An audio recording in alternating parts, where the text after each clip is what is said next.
Hey there, I want to make a short video before I went to bed, and would thought about making it on basically my horror collection, but that's kind of a long video, and it's probably going to go into 2 or 3. So going to my much shorter Blu-ray horror collection. And without further ado, we'll start right now.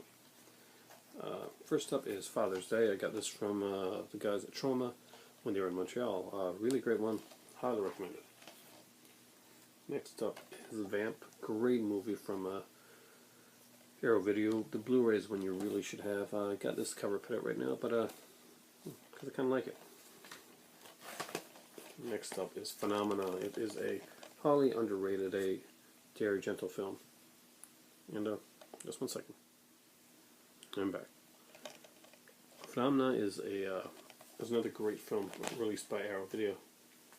Last one I have here by Arrow Video on Blu-ray is Inferno. Again, another Argento film that I really wanted, and unlike a lot of people that bitch about the cover, I really like this cover. So I'm going to grab one of my favorites up here, and I grabbed the image releases of Reanimator. It's one of my favorite horror films. I just thought it was really fun, kind of cheesy, but I really like it, and when it came out for $10, I had to pick it up. Next up is one that was given to me by one of the great YouTubers there who puts a lot of good stuff together and comments on my stuff a lot. I really appreciate this one, and I watched it like 3 or 4 times already right now. That's the Definitive Document of the Dead. Love this Blu-ray. My next Synapse one, and probably the first one that I bought from Synapse, was Maniac Cop. I've always been a big fan of this film. I thought it was very different. Thought it was very ballsy in who they kill at early on in the film, who I thought when I originally saw the film was going to be the main star.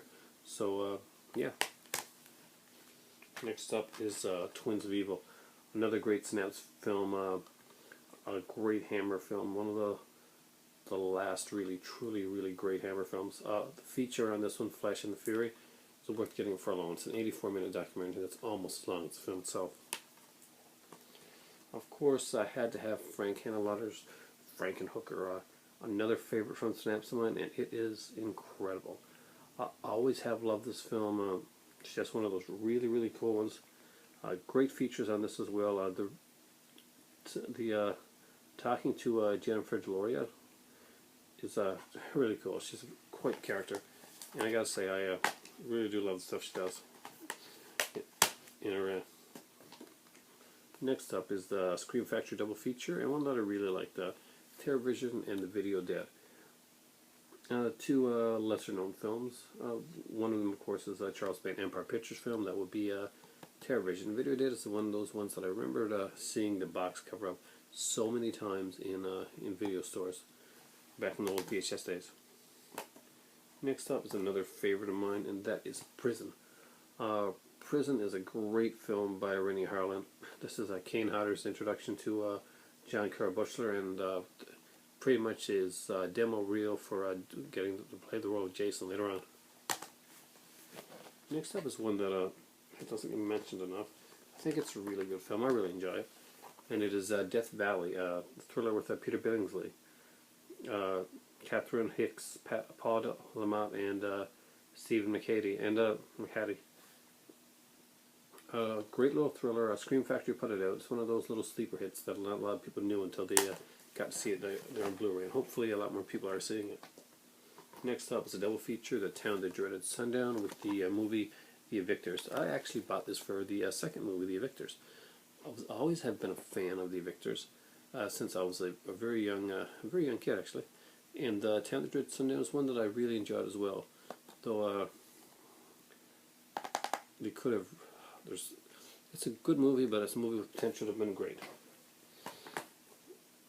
The Burning, I have to agree with Linnea Claire. This is one of the great camp horror movies of all time.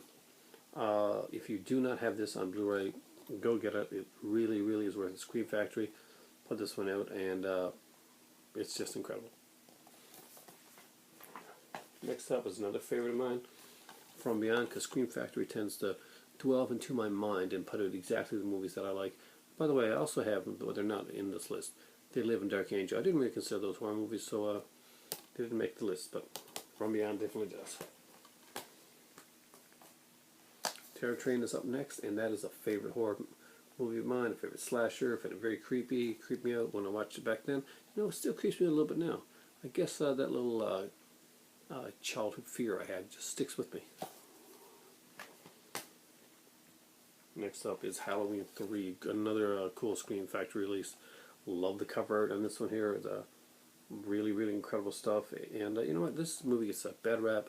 This is a very, very fun Halloween film, and it really fits the whole Halloween theme of watching movies on Halloween, almost as good as the actual original Halloween does. There's the children and the masks and the actual gore factor and the Halloween. It's just really cool, and it has the man Tom Atkins in it. So there. And of course, they put out with that Halloween 2 classic sequel. It's pretty much as good as horror sequels get, in my opinion, when they're making them. And this one is incredible. The features on this one as well. You're getting the theatrical and the television cut of the Halloween 2 on this one. Highly, highly, highly recommend. If you don't have it, pick it up now for Halloween, because it's going to be a great one for the 31 Days of Horror. And I'm pretty sure almost everybody that's watching this channel is going to be doing 31 Days of Horror. Next up is one, it's a thriller, and I would consider it horror. You can tell me what you think. It's a Blowout with John Travolta and Nancy Allen. Of course, the most horrific part about this, John Lithgow's creepy-ass character. Y'all know what I mean. Next up is a trippy sci-fi horror film by David Cronenberg called Videodrome. I love this film. It's just one of the ones that I fell in love with when I was younger, and it stuck with me. And to this day, and it's so great to have this one on Blu-ray. It looks amazing and has incredible features. Next up is another classic film, and that's Ned the Hunter, directed by Charles Laughton. It was his only film that he ever directed. Of course, this has Robert Mitchum, Shelley Winters, and who plays the dying husband at the beginning of the movie? Peter Graves, Mr. Mission Impossible himself. Great, great film. Very atmospheric. The cinematography in this thing is fantastic. If you haven't got this one yet, and you got the extra chunk of change to put away to get this one, if you don't, watch for the next Barnes & Noble half-off sale. Make sure this goes in your cart first. Now I just got to do one more thing. I got to grab a drink, and then we're going to go on to the second part of them right there. I took some Soda Stream Cola there while I took a little break, and let's go on to part 2, because I'm almost finished here. Like I said, I don't have a lot of horror in Blu-ray. Most of my horror is in DVD. Let Me In, the remake of Let the Right One In. Great remake, actually. No, I like that one. Rogue, kind of a really cool alligator movie. Alligator crocodile, whatever. Crocodile movie from the director of Wolf Creek. Wolf Creek 2 coming out soon, I think. Next up are Halloweens 4 and 5 by Anchor Bay. Finally put it on Blu-ray, but I just wish you would have had a bit more features in them. Next up is Halloween 6, 7, and 8. That means Halloween Curse of Michael Myers, Halloween H2O, and Halloween Resurrection. Watch these a lot. Any one of these are better than Halloween 2 in my humble opinion. Except this is kind of a horror comedy one, but I had to put it on the list because this is one that I do manage to watch, and I probably will be watching during the 31 Days of Halloween. That is Zombieland. A really cool movie. Woody Harrelson's character is pretty kick-ass. Of course, next up is the remake of My Bloody Valentine. This is the actual 3D one that came out as an exclusive to Best Buy. It's actually not the glasses, the cheap 3D. It's actually put on your television, real 3D. Really enjoy this movie. It's kind of a horror, science fiction horror, and not one of my favorites, but a lot of people really do like this film. Prometheus. Next up are two sequels that, one that I found, two remakes. One that I found extremely good, one that I thought was really bad, but on both of these things, the DVDs the Blu-rays are incredibly awesome. That is Friday the 13th, The Killer Cut, which I will admit, I really enjoyed this film. And Nightmare on Elm Street, I really didn't, but I really enjoyed the Blu-ray. Watching the features, it's incredible. the complete Scream collection. This is the Blu-ray edition, so it does have 1, 2, 3, and 4, and it has that extra disc with those 2 feature-length documentaries that really is a must-have. Anchor Bay's edition of Hellraiser. I gotta say, it's one of the better ones that I like that they put out feature-wise. Has some really great stuff on it. Love the interviews in that, and Doug Bradley's the man. Next up is the original Nightmare on Elm Street. Love this film, and who doesn't? It's a classic. Of course, the picked this one up for $1 when Blockbuster was closing out, and for what it is, I had a lot of fun with it.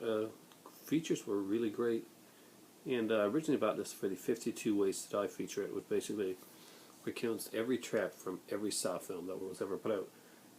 But you know, it's not that bad actually. The final Saw one, I gotta say, the final chapter, I was left with a good feeling about it.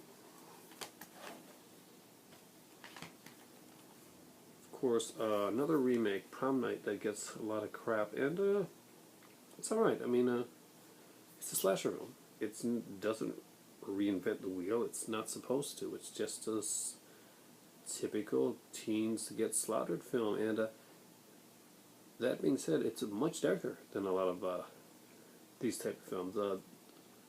Prom Night pretty much spares no one, and a lot of people would consider this pretty tame compared to many slasher films. But when you really think about how it goes, and the ending, and exactly what happens to this girl throughout the course of the film, it's a pretty dark film. I was really surprised.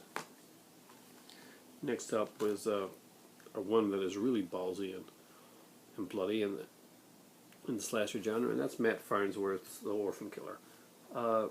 This one is an indie film. Like I say, I do highly recommend this film. It's just a really cool slasher film, very bloody. Guys got places to go. Next up was The Last Exorcism. Surprisingly, you know, I actually really like this film. I'm surprised that I did. I bought, and again, another $1 buy from the closing at Walmart Blockbuster that I really, really enjoyed. I didn't think I was going to. Cabin in the Woods sat in the theater. The hype was so incredible that I don't think I enjoyed it as much as I could have, but great film. Next up is The Wolfman. You know, I thought it was fun. Also, we have Sleepy Hollow. This is a Halloween watch every year. Love this film. Tim Burton does a great job in evoking the whole Hammer sensibility. The Thing, haven't watched it yet. Looking forward to it. Dark Shadows, I thought it was going to be horrible, but it wasn't that bad. The Planet Terror, I love this one. Grindhouse film. I want to get the double feature. Grindhouse. Gremlins, yes, it's a horror set in Christmas. And of course the Grindhouse horror action flick, Hobo with a Shotgun. And I'm not sure where it is right now, but I do also have the original Let the Right One In, which I don't think I showed here in this section, but it's over there somewhere. That's pretty much my horror Blu-ray collection that I've gotten right now. There's probably some that I'm missing or forgotten about. But thanks for watching, guys, and I gotta get to sleep because I got school in the morning. But before I do, I gotta have a nice relaxing cup of tea. So it's time for tea. Hope you enjoy.